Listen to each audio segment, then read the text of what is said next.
Boa noite. Nova mudança no governo Witzel. Hoje o Lucas Tristão foi exonerado da pasta de desenvolvimento econômico.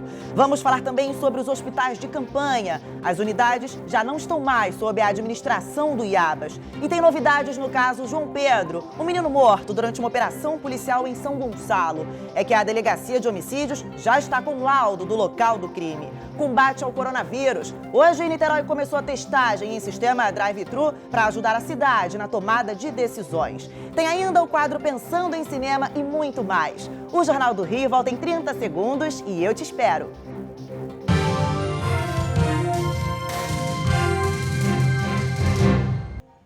O troca-troca de secretários de governo não para. É que hoje, Wilson Witzel exonerou Lucas Tristão da pasta de desenvolvimento econômico. Essa decisão é vista como uma tentativa do governador de impedir o avanço de um processo de impeachment na Assembleia Legislativa.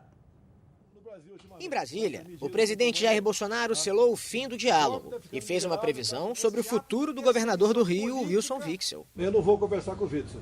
Não, de maneira nenhuma. Porque brevemente já sabe onde ele deve estar, né? Os votos da chamada bancada bolsonarista podem ser determinantes para a instalação de um processo de impeachment na Assembleia Legislativa do Rio contra o governador, alvo de um inquérito no Superior Tribunal de Justiça.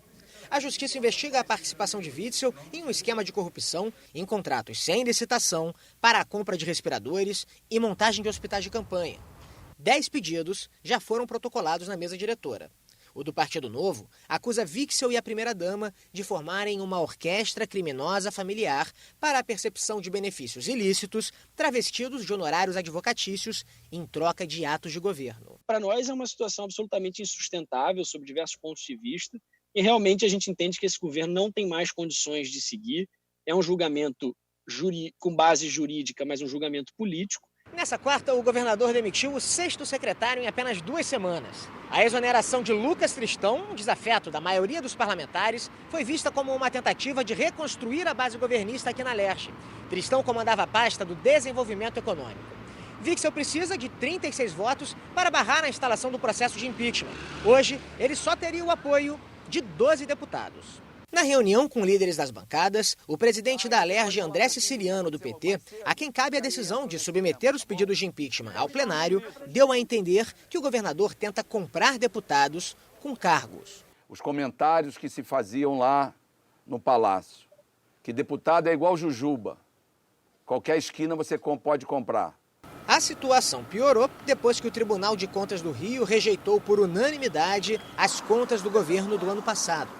Em nota, o governador disse que está conversando com todos os deputados e que uma ação equivocada do Ministério Público induziu a erro o ministro do STJ.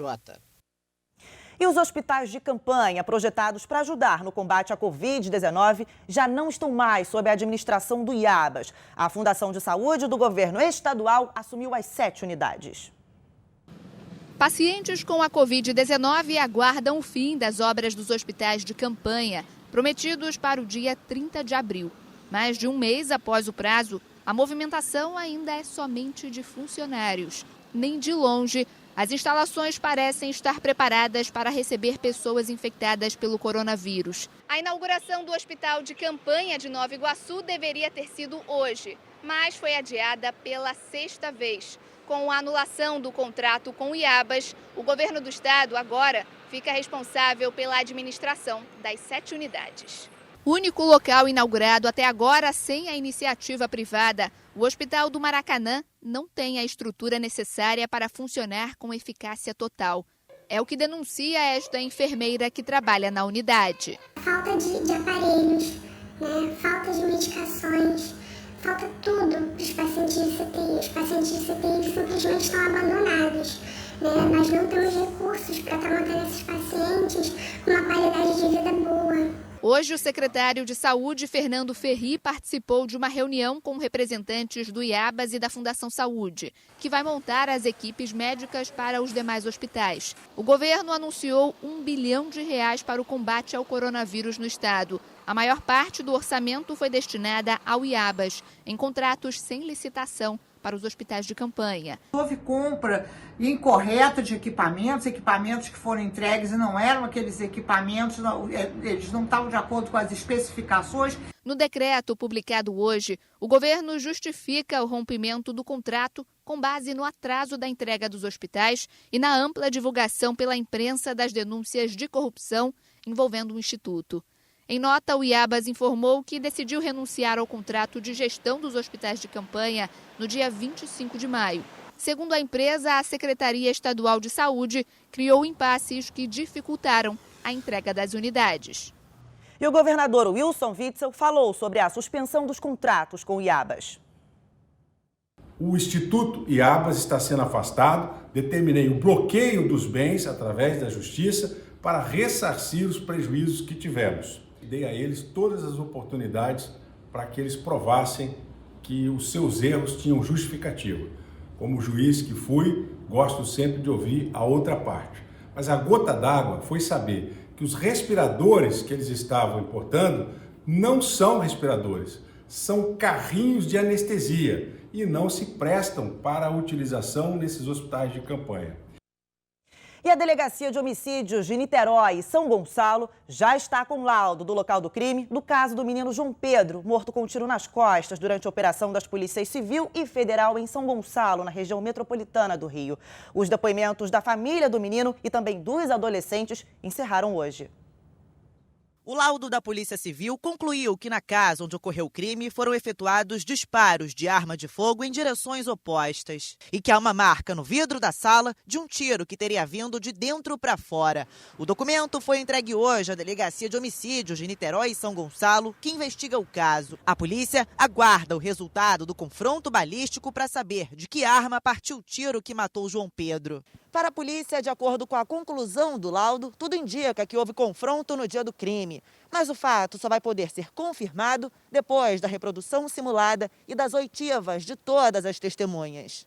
A família e os adolescentes que estavam com o João foram ouvidos desde o início da semana por promotores do Grupo de Atuação Especializada em Segurança Pública. As declarações ainda serão entregues ao delegado Alan Duarte. A reconstituição está marcada para a próxima terça-feira.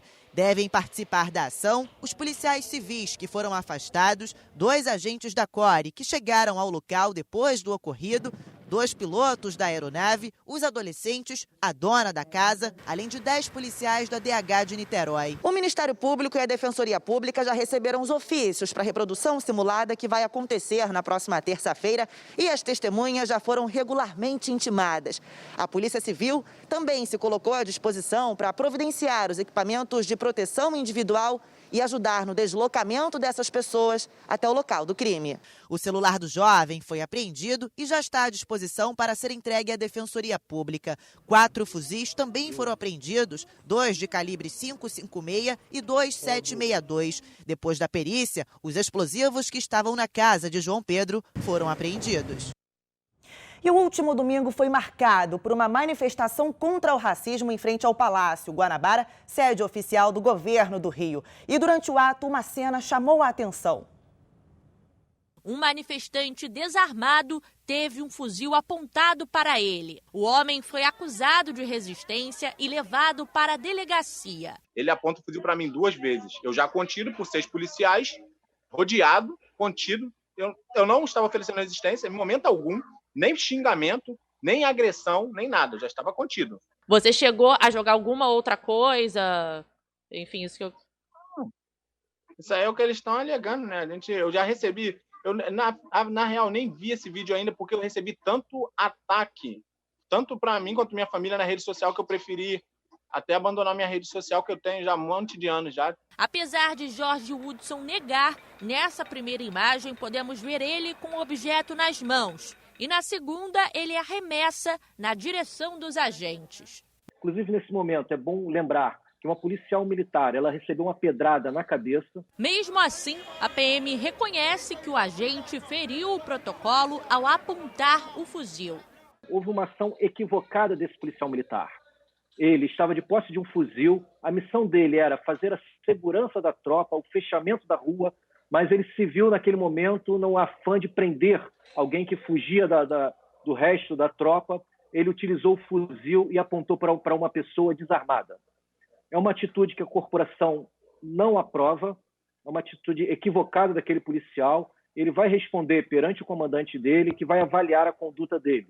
Por isso, a partir de agora, a Polícia Militar veta o uso de fuzis em manifestações da cidade. Além disso, a corporação terá reforço de instrumentos de menor potencial ofensivo, como gás de pimenta e balas de borracha. E também serão feitas imagens aéreas em tempo real e geradas para o Centro de Comando e Controle.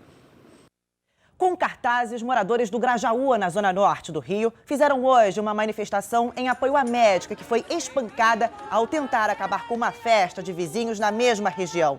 Tiziana Azambuja aparece à frente de muletas com as mãos imobilizadas. Ela foi agredida por 5 homens. Imagens de câmeras de segurança mostram o momento em que ela é carregada à força e agredida por outras 2 pessoas. A médica chegou a pedir socorro ao Corpo de Bombeiros, que fica ao lado de onde tudo aconteceu, mas não recebeu nenhuma ajuda. A delegacia investiga o caso e tenta identificar os envolvidos nas agressões. O Corpo de Bombeiros também abriu um procedimento interno para apurar o comportamento dos agentes.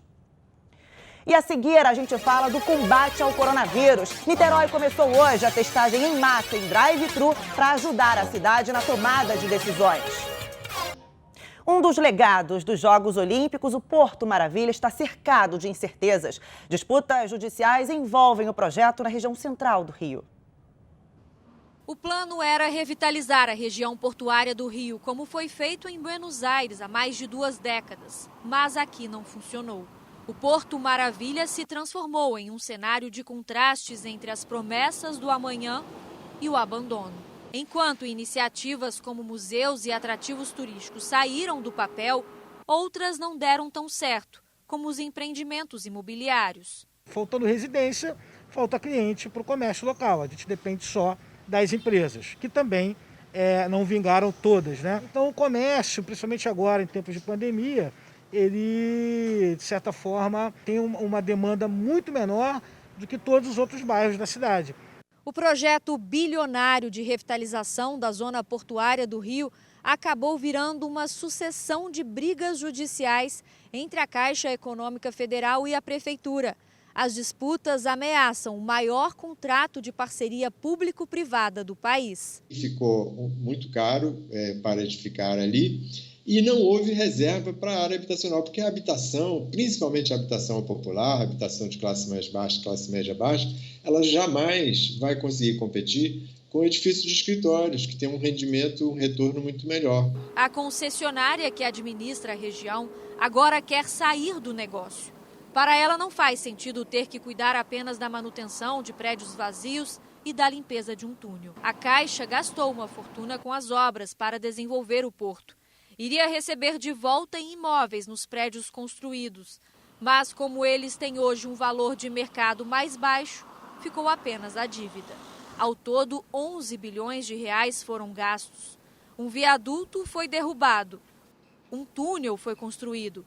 O centro da cidade mudou, mas o Rio não ganhou o que foi prometido. A gente lamenta muito que isso tenha acontecido. Nós que lutamos também para isso ter acontecido, né? A gente acreditou nesse projeto e agora, infelizmente, está vendo aí o resultado insatisfatório. E começou hoje em Niterói a aplicação de testes rápidos via drive-thru para detectar o coronavírus. O exame permite um melhor acompanhamento do desenvolvimento da pandemia, ajudando a cidade na tomada de decisões. As bases foram montadas em 2 pontos, uma em São Francisco, na zona sul de Niterói, e a outra no Cafubá, na região oceânica. Pouco antes das 9 horas da manhã, a fila de carros já era grande. O sistema de drive-thru permite que a pessoa que está com suspeita da doença faça o teste com segurança e sem colocar ninguém em risco. Márcia está de licença maternidade e, mesmo sem sair de casa, teve vários sintomas da Covid-19 na última semana. Tem alguns dias já que eu tive muita dor de cabeça, mal-estar. Não cheguei a ter febre, mas tive enjoo. E meu filho teve, antes de mim, ele teve febre, Mas eu não cheguei a testá-lo, é por isso que eu vim, por isso que eu me cadastrei para saber se realmente foi ou não. O teste é realizado em menos de 10 minutos e em até 24 horas sai o resultado. Caso seja positivo, o próprio aplicativo dará todas as orientações a serem seguidas. Para fazer o teste rápido, é necessário que o morador de Niterói baixe o aplicativo Dados do Bem e responda algumas perguntas. Após a autoavaliação, o sistema aponta se ele deverá ou não fazer o exame.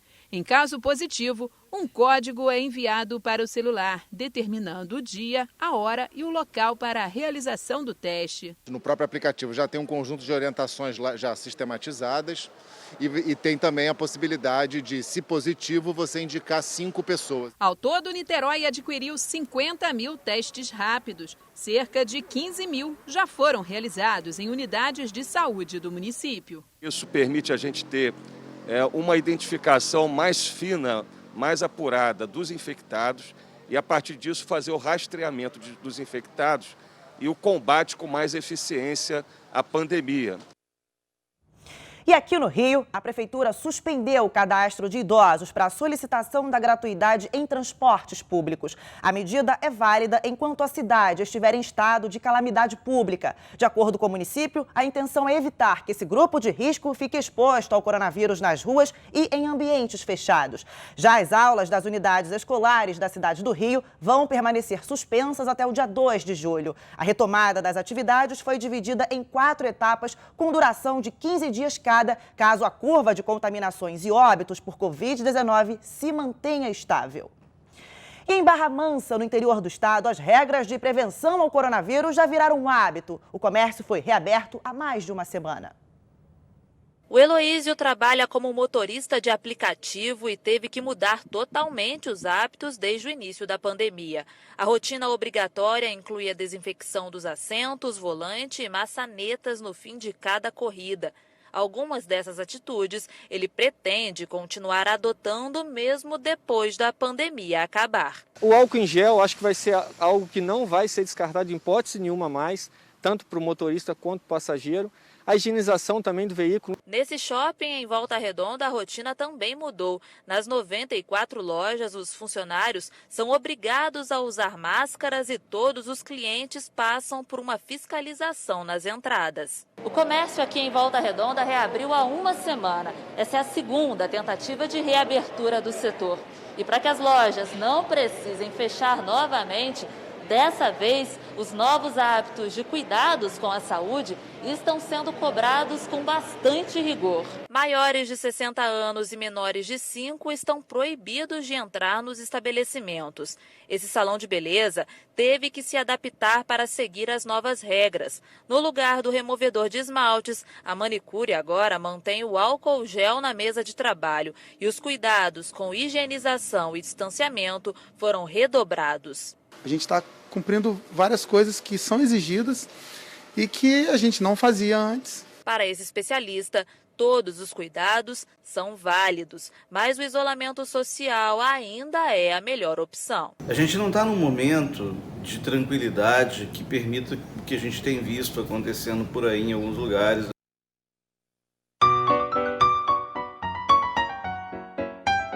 Hora do nosso quadro Pensando em Cinema, então confira a dica do Mário Abad. Olá, amigo cinéfilo, tudo bem? A dica de hoje para você curtir do seu sofá é Ele Não Está Tão Afim de Você. É daqueles filmes que reúnem um grande elenco que vivem várias histórias sobre romances e desentendimentos. A história nos apresenta Gigi, uma romântica incurável, que um dia resolve sair com Connor. No outro dia, ela espera a ligação dele, o que não acontece. Gigi resolve ir até o bar onde se conheceram na esperança de reencontrar Connor. Lá ela conhece Alex, amigo de Connor. Ele tem uma visão bem realista sobre o amor e tenta convencer Gigi. Por sua vez, Connor é apaixonado por Anna, uma cantora que o trata apenas como amigo. Ana é interessada por Ben, casado com Janine. O casamento deles está em crise, o que não impede Janine dar conselhos para Gigi. Ele Não Está Tão Afim de Você é diversão inteligente. O projeto reúne várias histórias bacanas e com certeza você irá se identificar com alguma delas.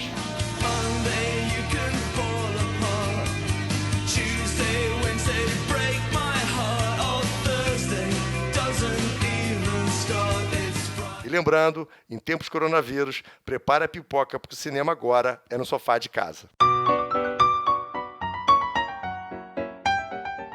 E a seguir, a gente fala da previsão do tempo para quinta-feira em todo o estado. Fica aí que a gente já volta. Vamos saber agora como fica a previsão do tempo para quinta-feira em todo o estado. E quem conta pra gente é a Desirê Brant, da Somar Meteorologia. Boa noite, Desirê.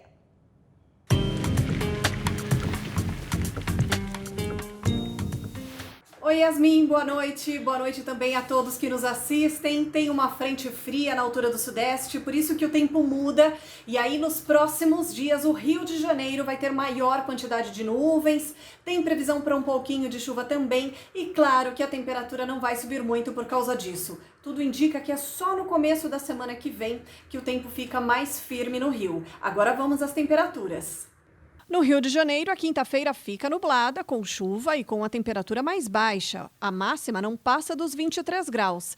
Sexta-feira terá a chuva menos intensa, mais isolada, mas a temperatura não muda muito. A máxima também fica em torno dos 23 graus.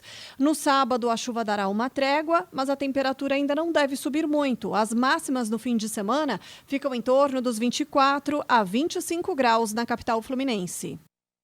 O Jornal do Rio termina aqui. Muito obrigada pela companhia e a gente volta a se encontrar amanhã às 10:50 da noite. Vem aí o Jornal da Band com as principais notícias do país e do mundo. Boa noite para você e até amanhã.